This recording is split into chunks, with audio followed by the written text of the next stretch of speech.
Nachman on Patreon and broadcasting to all those other places like YouTube, Facebook, Insight Timer. We're hoping to begin a new section of Likutei Moharan because even though every Torah has its own place, there are sections of Torah where the similar thematic content appears over and over, because Rabbi Nachman is giving us different windows onto certain ideas. And we've just finished several Torahs that dealt with theft, with relationships, with husbands and wives, children, and we're starting something completely different. And have to remember that this was written over 200 years ago. And you'll see the anachronisms that are in it, and you'll see how it's still true. And you'll still see how the tzaddik's words transcend time, and they also cause a certain unification in the elements of modern life versus or with the world above, the view of the world from the spiritual plane. Because that's really what we're getting in most kabbalah, chassidut, zohar. We're getting a spiritual window onto the physical. And he says, it was on the 8th day that Moshe called out to Aaron and his sons and the elders of Israel, because it's a day of anointment. There's a building of the Mishkan, and it's a public day. It's a wonderful day. The Mishkan is this tremendous public project that was created as a portable house of God. Okay, that's the headline of this Torah, and as we already have learned, these headlines, they serve as a road marker that we're beginning something new, and we're also going to come back to it as we learn the skeleton of ideas he's going to present. And he begins, Ki kol ha'devarim hem al ha'aretz. Everything that we know is on the land. Komo shanu ro'im b'chush, as we see with our senses, she'akol gadel min ha'aretz, that everything grows from the land. Even if there's a bird that spends most of his life in flight, it begins on the earth. And everything that is created finds its home on the land somewhere. And it's impossible to completely separate yourself from the land. Interesting. Well, they didn't have rockets in 1810, did they? So, but even those rockets, well, they hope to return them to the land.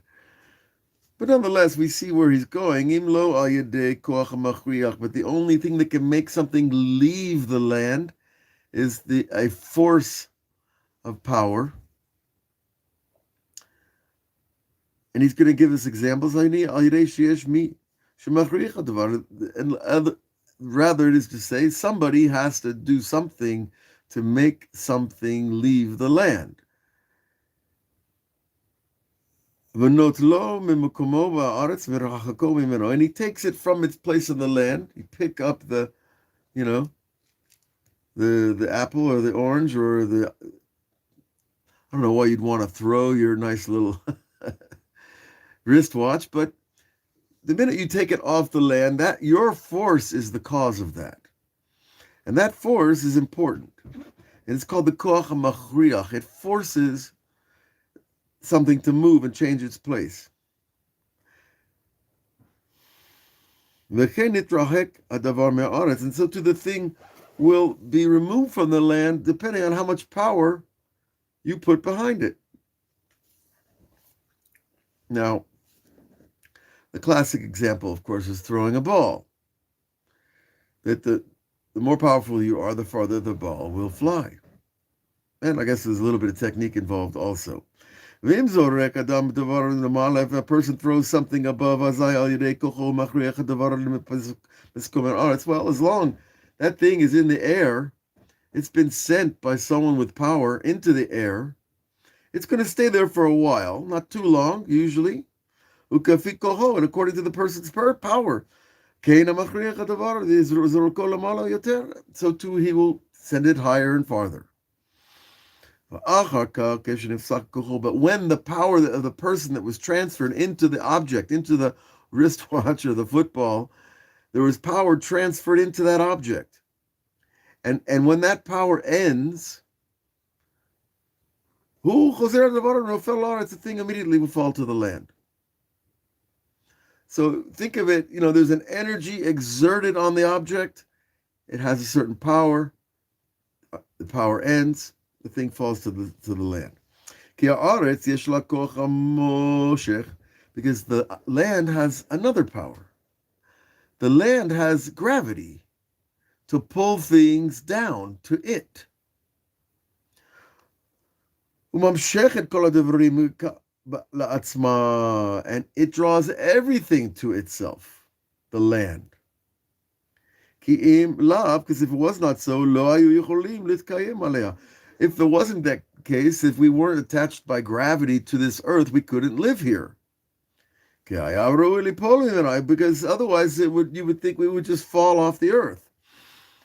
Now, we're not talking about flat earth. We're just talking about no gravity earth, like a simulation of space in NASA somewhere.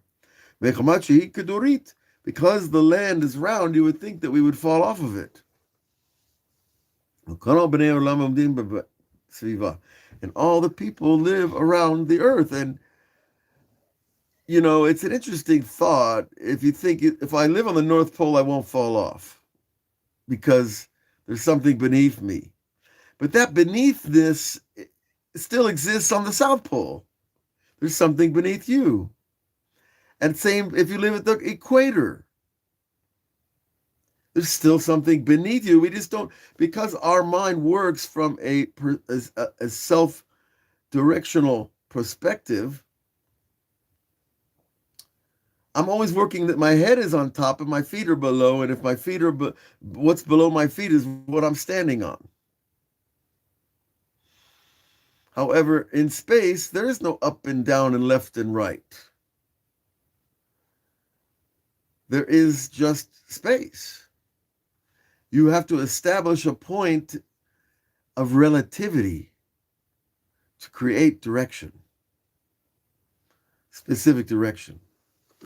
But gravity automatically holds us to the earth. Even you don't see everybody standing sideways, in Ecuador.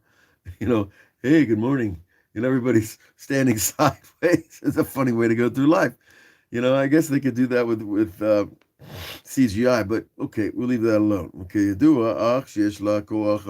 and even though that there is this power of gravity, okay, but when the power of the person who throws the item ends, until Ad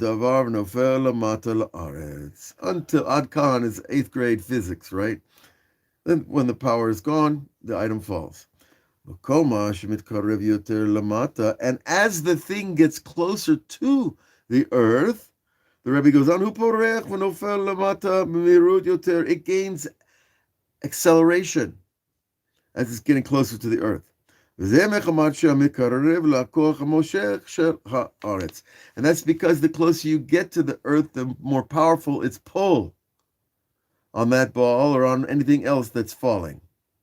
As we see when satellites fall from space, as they get closer to the earth, they speed up until they disintegrate from friction and the gravity of the atmosphere, I should say. And so it's getting faster as it's falling. Now we jump to a new realm, the realm of the tzaddik, the righteous person, truly righteous, purified, refined person. Now the tzaddik is the aspect of earth. Well, afar is really kind of like dust, is normally the way it's translated, but dust being earth and maybe a little gravel mixed in and some beach sand, and I don't know, but you get the idea. The afar is what the earth is made of, essentially. Now, some people, you call it soil, some people call it dust, some people will call it, um, you know,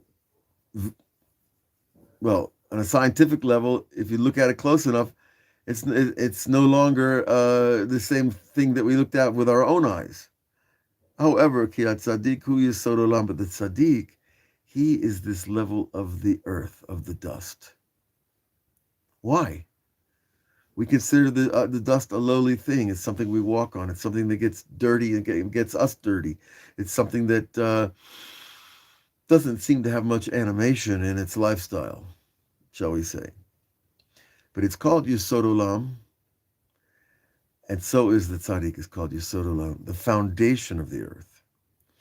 Without the earth, without the soil, there would be no earth, right? If the whole earth was water, we would call it earth because that's just a name, but it wouldn't be a solid planet. It would be a water planet.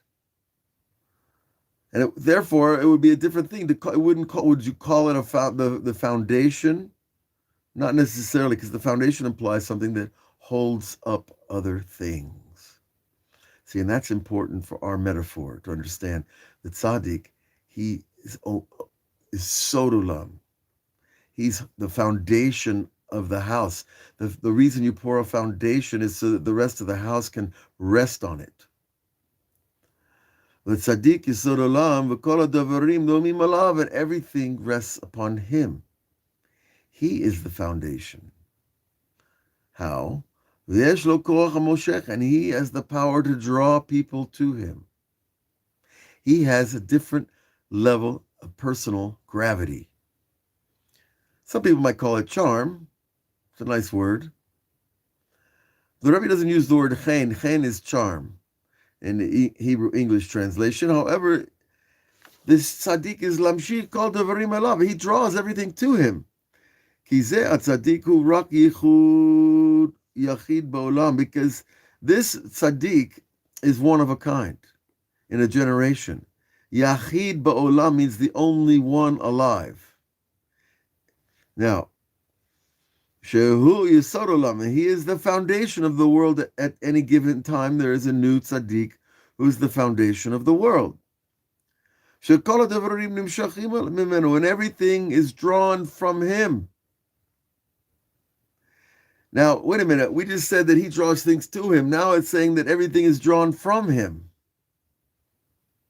Wait a minute. Is he the foundation, or is he that which is gathered in?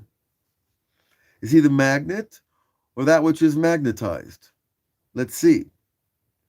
And all the other tzaddikim in the generation are branches of this particular individual, and everyone according to their level. There are some tzaddikim that are a branch of the original tzaddik yesod olam, foundation of the world. And then there's a branch of a branch all the way down to the little twiggy tzaddikim. But this main tzaddik that we're talking about, he is truly humble.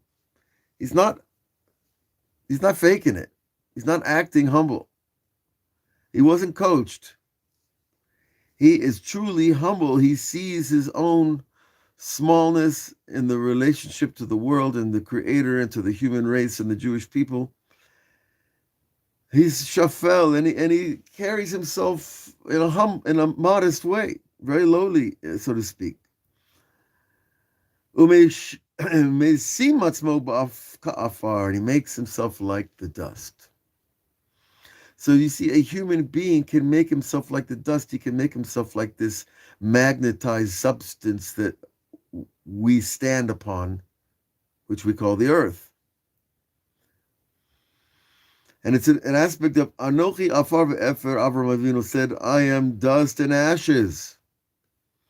Efer is ashes, which is just one letter change from Aleph to Ayin, which are in the same phonetic group of speech, but still, there is dust and there are ashes. Va'al kein hu yesod olam, and therefore, because he is so humble, he becomes the foundation of the world. So we're not talking about concrete and mortar and steel and to make a foundation. We're talking about a person who achieves the foundation quality because of his humility. When a person is humble, others can stand on him. It won't bother him at all. Hayinu bechinat afar, which is like the earth, the dust. Shekol adevrim hem alav, because everything is upon the earth, and so too everything is upon this righteous man. V'zeh shanu mevakshim, and this is what we request in our prayer. Nafshi ka'afar lekol tiyeh. At the end of the Amida, we say, my dust, my soul should be like dust. To everyone, that I should not hold myself above anybody on any level. And that's what gives the person his spiritual gravity, his grace, his power to draw people close to him. It's not because he's more handsome or more wealthy or even smarter with Torah, which, there are many, many geniuses in Torah, but they're not always necessarily someone you want to be drawn to so much. Rebbe Nachman says in another place that they're tzaddikim that know the whole Torah, and they're like, you got to be careful around them. They're like snakes; they'll bite because that's their nature, and they have their job. And each tzaddik and every person on this planet has his job. But here we're talking about the number one guy who's drawing everything else to him, and everything comes from him. He's the faucet of godly power as well. See, it's not like we all are drawing spiritual power into our soul, but it's not coming out of our own faucet, so to speak. We have our tap, which is connected to all the other ones all the way back along the pyramid. I like to think of it of this influence that's being drawn from this very person, the tzaddik yisod olam. And he has this koch, amoshech, lamshich, hakol, elav, to draw everything to him, ka'afar, just like the earth will draw everything to it. Whatever it will be, it's going to come back to the earth. And so too, whatever we're going to be drawn back to the tzaddik. And this is an idea from the verse from Eov, afarot zahav, gold and dust. He mentions over there, shekol hashpaot nimshachim b'bechinat afar. All the spiritual powers are drawn to him and drawn from the earth because, whether it's, the simple power of, hydropower, like a river flowing, and you just put a fan, a little blade in the water, and it starts to turn, and that water can turn a mill, and you can grind your wheat. Hallelujah. Or it's the power of lightning. It's still drawn to the earth. Or it's the power of the rain when it falls.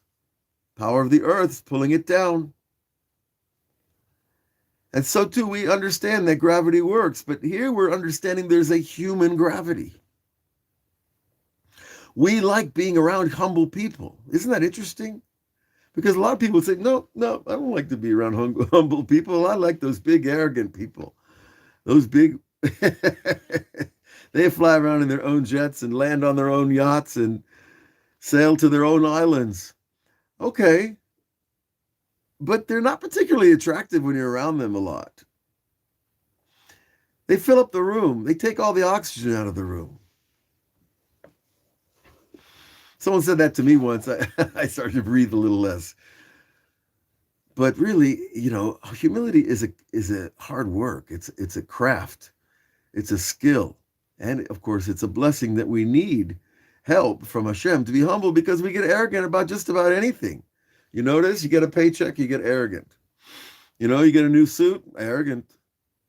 New shoes, new car, whatever it is, we have this way. And he even tells us in another Torah, we become arrogant from new Torah.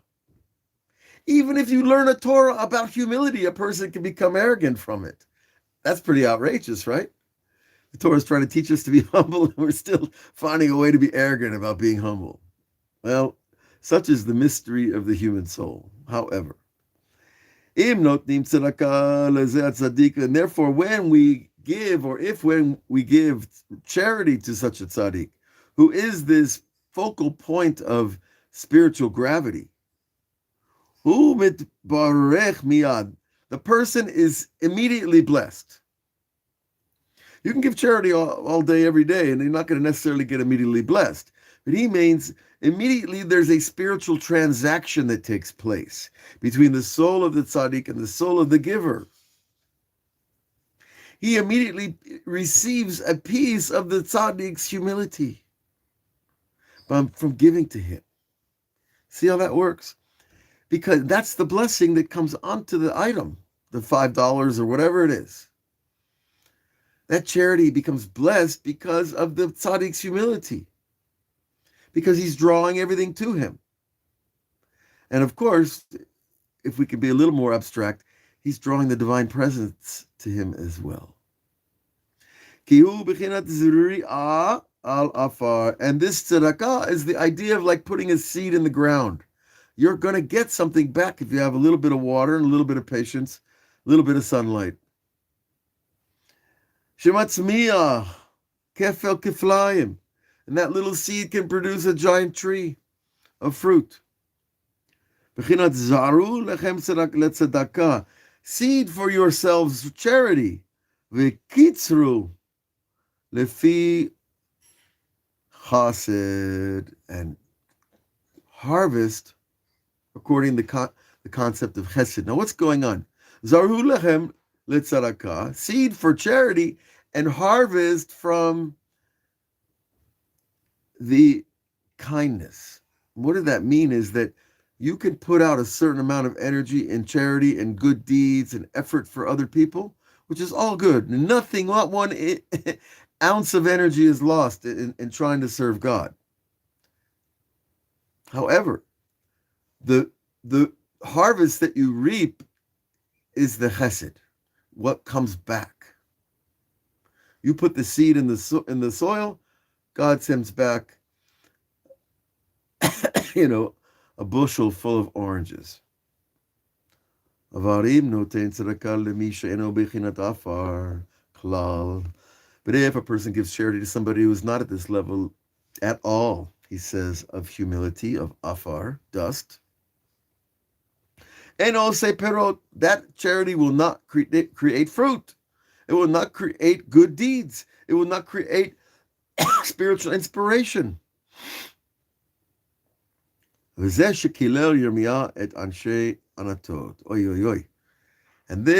is the curse that the prophet Yirmiyahu cursed the people of Anatot. Now, Anatot is a yishuv north of Jerusalem, in a famous place called the Vadi Kelt, the Valley of Kelt.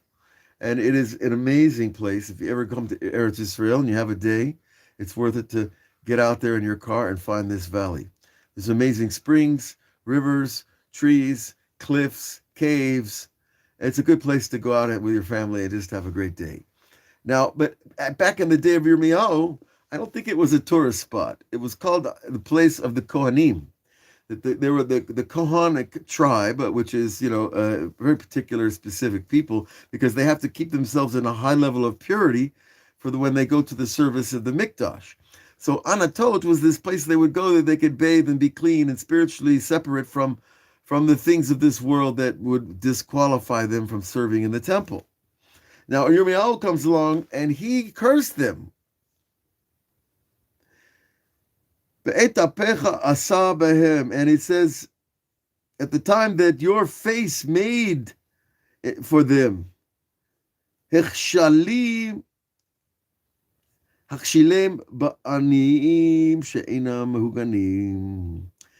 there, Yirmiyahu's curse? That unfit, poor people will go to them for charity. In other words, charity is a very powerful thing. Do not ever discount the power of charity, because we don't know what it can do. But when we give it to the wrong people, the charity won't bring fruit. Now, there is a level where it does bring fruit, where you could go to a person who needs money, but he uses it for the wrong things. If it creates peace between you and the person, it's still causing a blessing. Because I've been in the shuk at the yeshiva in Jerusalem for a long time. And you go out and there's always people there and they're always begging for money. And you wonder, these guys were here 20 years ago. This is like a full-time job. And it is. And, but some of them are not the nicest folks. Some of them really are wonderful people and some aren't. And sometimes it's just worth it to give them a little coin to keep the peace. It creates peace between people. That peace, that vibration of we get along, we're together. I give you a coin, you're happy, I'm happy, everybody's good. It doesn't mean the person is on like the tzaddik yesod olam level. There, when you give him money, immediately the money gets transferred into a spiritual power. And the people that are not fitting poor people, well, they're not at the level of dust. They rather have a little bit of honor, a little bit of glory attached to them, and, well, whatever they're searching for. And it's hard to go around. Listen, it's hard to be a beggar. Look, no one needs to get a PhD in that.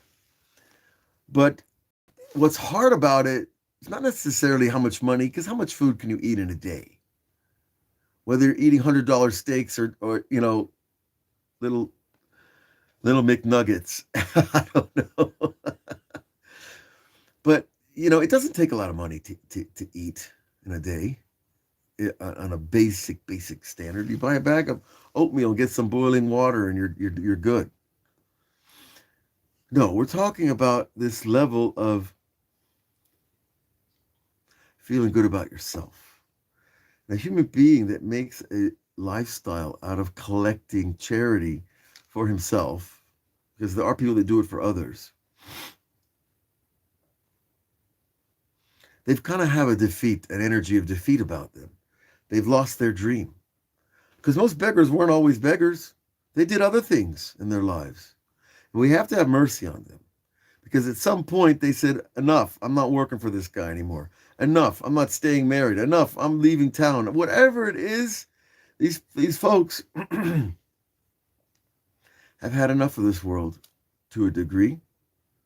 And at least in the hierarchical way of making a living. And so they head to the street and they figure, I'd rather make my $50 here than taking orders from some guy I don't respect. All right. But still, the tzaddik yesod olam has this level of humility for him. There's no difference. Life is life. That's why the Arizal writes, don't even take the life of an insect. And I can't tell you that I'm 100% fulfilling that teaching. The mosquito lands, you're going to give him a backhand or a forehand or an overhead, something. But the idea is that life is life.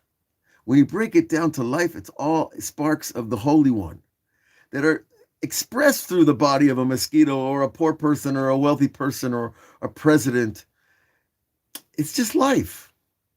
And there's an equanimity that we can reach where we can appreciate it all, we can honor it all, we can love it for what it is, because we really didn't make it. It's not ours. We don't own really very much in this world. And that level of equanimity, that even playing field between human beings, that's a level that's not been achieved. I don't know if it ever will be.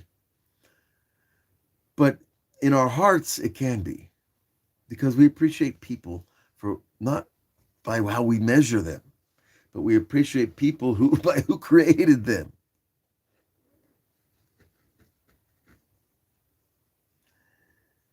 However, we would like our charity to go to the right places, because that brings fruit, that brings positive results, blessing. And therefore, people are drawn to this tzaddik v'shu b'chinat afar sheyesh lo moshech. He has this koach moshech. He has this power to draw. So you see, there is gravity of the earth, and there's human gravity as well. However,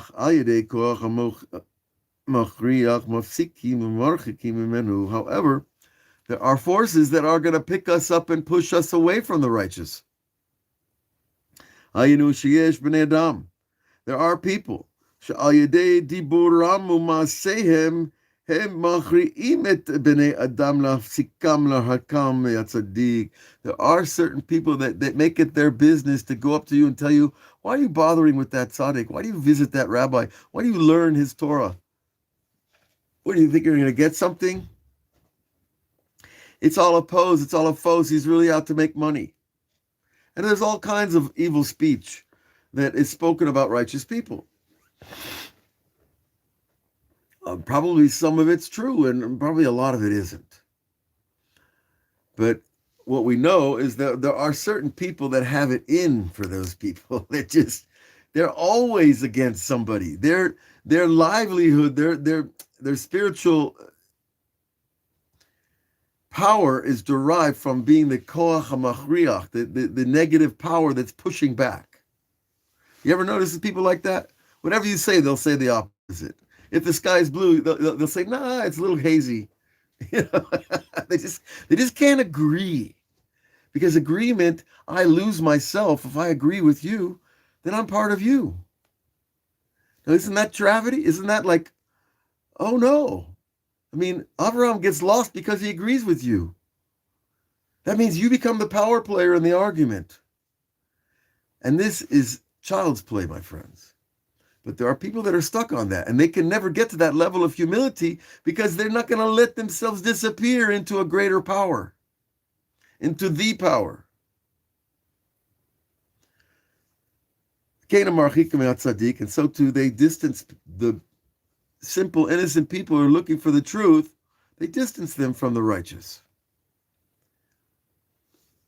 It could be your parents. It could be your grandparents. It could be your teachers. It could be anybody on the planet can take this unfortunate role. You know, it's not an envious role because they're not exactly building a divine vessel to serve Hashem with. They're doing the opposite.